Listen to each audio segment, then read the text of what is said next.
Okay, this is going to be a bit of a heavier video that I'll be recording. Of course, it had to get to this point, but why wouldn't it? Why wouldn't it? No, I think many would agree with me in believing that this needs to stop. It really does need to stop. He just did it again by Liberal Hivemind. It's very clearly, I can very clearly tell what kind of video this is going to be. Destiny is plastered all over the thumbnail, and we know exactly what he thinks about right-wingers. So, I guess, let us send our prayers out to Charlie. A good man, a good woman, and good children have lost a husband and a father today.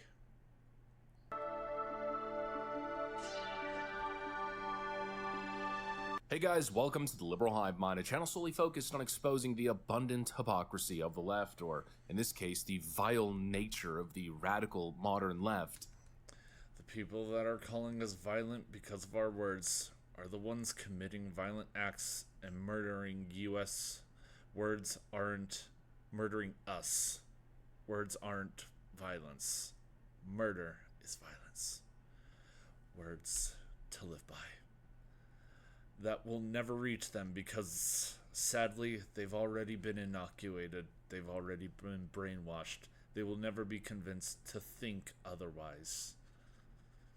These people are squirming. I mean, it's absolutely disgusting. The leftist reaction to the Charlie Kirk assassination has once again showed the world exactly who these people are. We just watched a man get gunned down for simply engaging in speech, and instead of showing a shred of humanity, instead of compassion or justified outrage they're doing their TikTok dances. Instead of indicating that they're human in any way, shape, or form, they're doing TikTok dances. Political violence, these people are laughing, they're doubling down, they're spinning, they're trying to get ahead of the narrative, they're excusing it. This is a sickness of the mind, people. And it's what I've been warning about for years. This is a culture of radicalization that is festering, and we have to highlight it. I got a bunch of clips to show you guys. Let's rapid fire through all of it. We got some stuff to get into, so let's roll the tape. And I'm just going to go ahead and say this right now. This is why I'm so happy there is a starkly low, idiotic person rate in the population of Japan, especially with the calls to violence against Corona recently.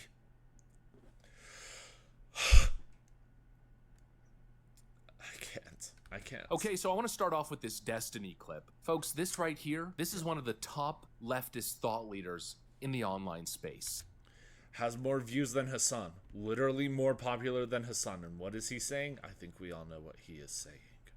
One shot. Yep. All right. What do you think conservative response to this will be? It's going to be the exact same response that it always is. It's going to be blaming the left. It's going to be a call for more. Blaming the left because as if the left constantly calling for violence and you yourself literally tweeting someone has to do it with a picture of Charlie Kirk didn't in some way, shape, or form lead to this person. Aggressive rhetoric towards the left. It's going to be a call for the left to condemn or disavow whatever anybody on the left that does any sort of. And you're not going to disavow? You're not going to disavow? Why? Because he's a Nazi? Because you believe that he's a Nazi? Disavow whatever bullshit I think is cucked and weak. I saw Newsom doing it earlier. No, at some point, if I hear any mainstream conservative say we need to bring the temperature down, then I'll start taking it seriously. But until then, need to start bringing the temperature down. Tell me the last time someone on the right tried to assassinate someone on the left because of their political beliefs. How many times has some right-wing extremist gone and shot up a place that would have knowingly been full of liberals, like, I don't know, maybe going to a gay bar? How many times has that happened and they screamed, "Die communist"? Tell me the last time that happened. Please, I beg of you, tell me the last time that happened, Destiny. Nah, fuck that. I don't think same thing I said on Didn't the actually see Charlie. I mean, it's just disgusting. These people can't drop the partisan rage and hatred for even a second. No, for they your cannot. immediate instinct to they be cannot. so hateful and so political, smugly saying that the right is going to run with this, and claiming that anybody on the left disavowing violence is, quote, cucked. Are you freaking kidding me? And please, let's not forget, this is the same guy who celebrated the death of Cory Compatore. And let us not forget that this is the same guy who is a sex pest, and let's not forget, his son is a Nazi.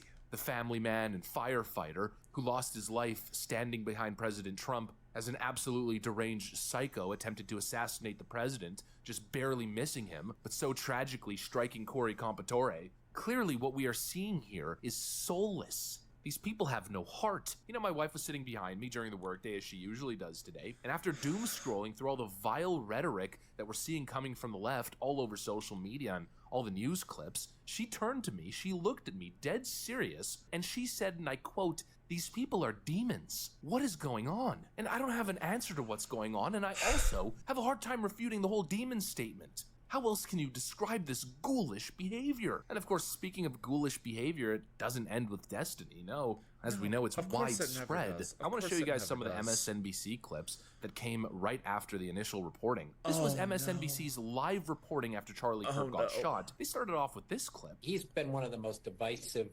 especially divisive younger figures And you wonder why he got shot. in this, who is constantly sort of pushing this sort of hate speech or sort of aimed at certain groups. And you wonder why he was shot. And I always go back to hateful thoughts lead to hateful words, which then lead Like all the hateful thoughts and hateful words that you've been flinging specifically towards him. And look who did end up getting shot. It wasn't you. to hateful actions. And I think that's the environment we're in, that people just, you can't stop with these sort of Yeah, you can't stop. You can't stop calling him a Nazi. You can't stop calling him a divisive figure. You can't stop calling him everything in the book. And look what happened. Violent thoughts lead to violent words, lead to violent actions. And the violent action was he got shot in the neck, and now this great man has been lost to us. Are you listening to yourself? thoughts you have, and then saying these awful words and not expect awful actions to take place. Matt. Well, you're definitely not expecting any awful action, since you know that none of the right are going to turn on you and shoot you for what you say. And that's the unfortunate environment we're in.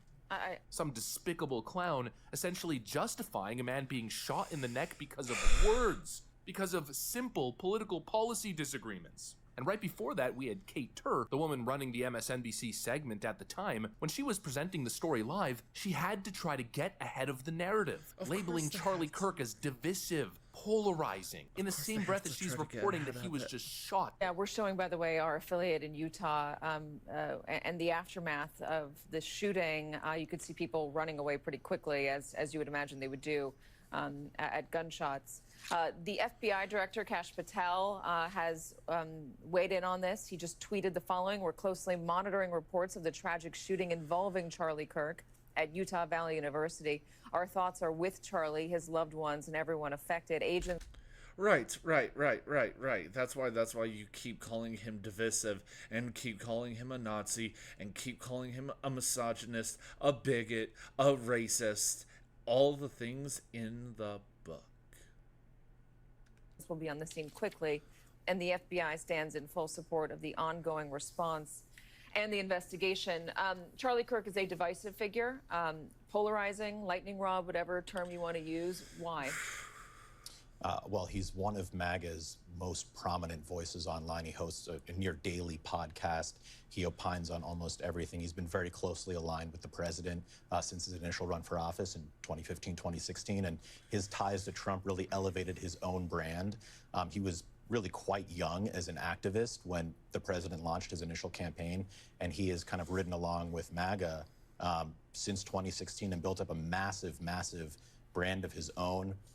His group has brought in tons and tons of money. He was just assassinated live on camera, and their instinct is to blame his rhetoric, to brand him as someone divisive and Blame his rhetoric, and yet your rhetoric of calling the other side violent extremists.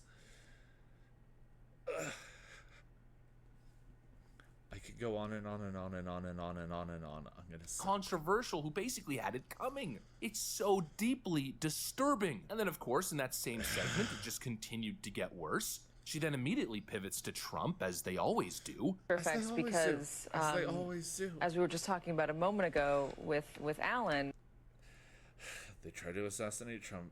They assassinate Charlie Kirk. after one of the Doge employees was allegedly attacked in Washington, D.C., that's what Donald Trump used as justification to send in federal troops into Washington, D.C. to get things under control. The carjacking situation, he used that. And I know it's hard to predict the future, Mark, but you can imagine the administration using this as a justification for something. Oh yeah, because the absolutely abhorrent crime rate in DC definitely did not play a factor at all. It definitely did not play a factor at all. Not in the slightest. I must admit, I'm at a loss to guess as to what happens next. The Trump administration will now use this as a justification for something. Are you out of your damn mind? First of all, And would it not be? Would it not be political violence? Would political violence not be a suitable reason to take action?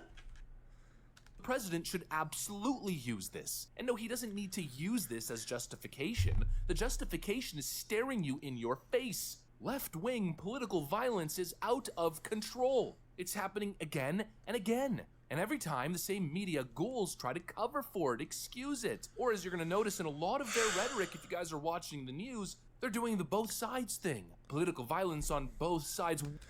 Where? What both sides? Anything but admitting the obvious truth that is staring them right in the face. The elephant in the room. They're panicking, they're squirming, they're shifting. And their initial live reporting is all the proof that you need for that. Charlie Kirk just got shot, assassinated. It was clear as day that it was a targeted hit. But what did MSNBC float? Oh, they were speculating that it might have just been an accident. Yeah, and again, to emphasize what you just emphasized, we don't. An accident.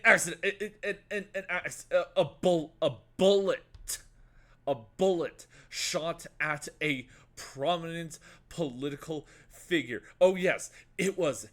Oh yeah, it could have been an accident. There's absolutely no. There's absolutely no chance. There's absolutely no chance. No chance that this was an accident. I don't know any of the full details of this. That we don't know if this was a supporter shooting their gun off in celebration, or so we have no idea. Shooting the. Oh, he might have just been shot by a supporter firing off in celebration. Go back through every Charlie Kirk video. How many guns are fired in celebration of this man? No, anyone who is trained to use a gun knows that you are responsible for every bullet that leaves your firearm. You do not just fire in celebration in a crowded environment. clearly trying to build on this narrative that Republicans are gun-toting lunatics, a bunch of cowboys probably shooting off in the air. What is wrong with these people? I mean, seriously. And then, of course, comes in the Democrat politicians, and if you think it gets better here, no, of course it doesn't. Instead of looking inward, instead of confronting the violent radicalization on their own side, they instantly politicize it. Democrat Illinois governor... Yeah. So how many Democrat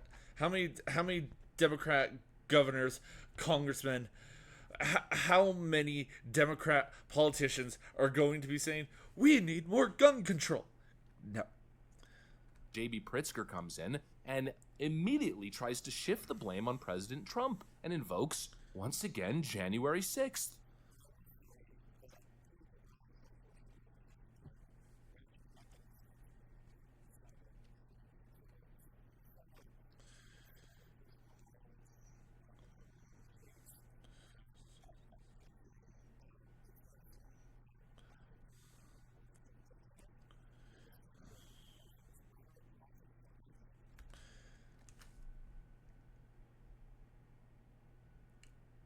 It's not even his rhetoric, it's the rhetoric that you are claiming that he has.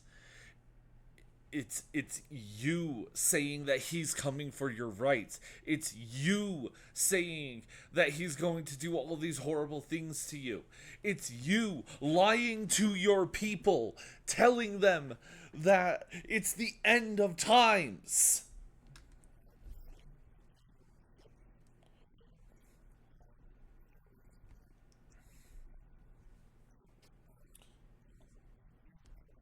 Tripped a new era, but the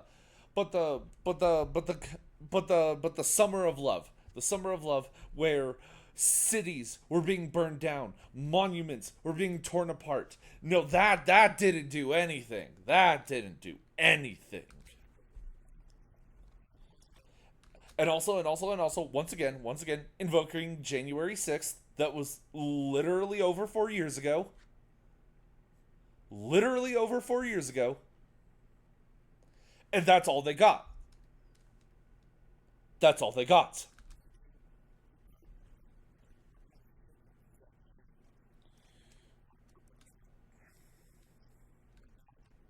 Excuse me, but President Trump's rhetoric is fomenting violence? You absolute fool. Your side is the one calling him Hitler every day, calling him a fascist, calling half the country Nazis.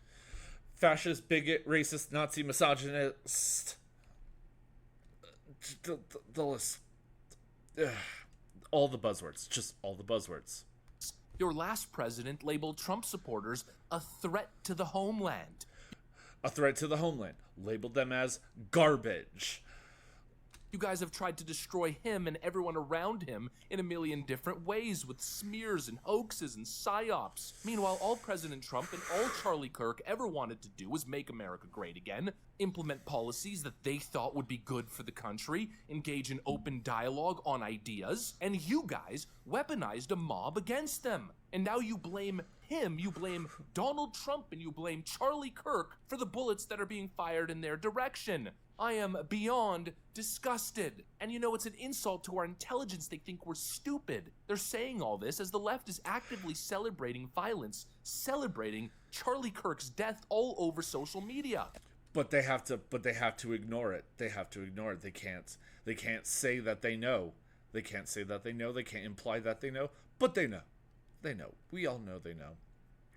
And we know that they are happily dancing in their little penthouses that Charlie Kirk was assassinated, but they don't want the public to know. And the ones that aren't, well, they're instantly trying to politicize it, now predictably, of course, using this senseless tragedy, this event of left-wing domestic terrorism to push gun control. Yeah, the problem isn't our rhetoric. No, the problem is the inanimate object. As if the issue here isn't the violent ideology that they themselves have cultivated. Just disgusting. In a just world, Democrats would never see power again. And all of these clowns engaging in this despicable rhetoric, they should be taken off the air immediately. I remember seeing a poll a while back.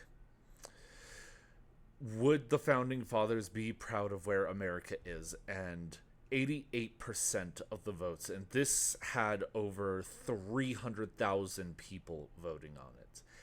They said 88% said no, and my immediate concern was the fact that it was not 98%.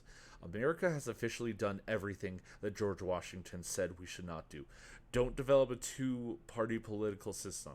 And people will hear this and say, oh, that's violent rhetoric. You're calling for the complete desecration of the Democrat Party. No, I'm not.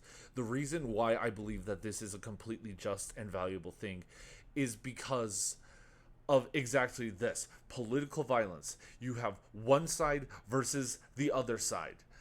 You have each side trying to get political one-ups on each other. One of them actively touts violence as a reasonable response, as something that can be strived towards in order to silence your political opposition. But even worse than that is it makes it that the chance of electing a genuinely good politician is almost completely unheard of, because it's one side versus the other. It's not what is the best thing that I can offer to the people, it's how can I make the other side look bad. This is why a single party political system is the most important thing for a nation striding towards the future, because then it's not us versus them, it's who gives the best policies.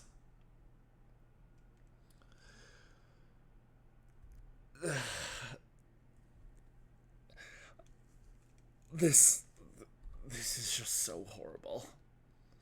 MSNBC should be ashamed of itself, but obviously, over the years, we've learned they have no shame.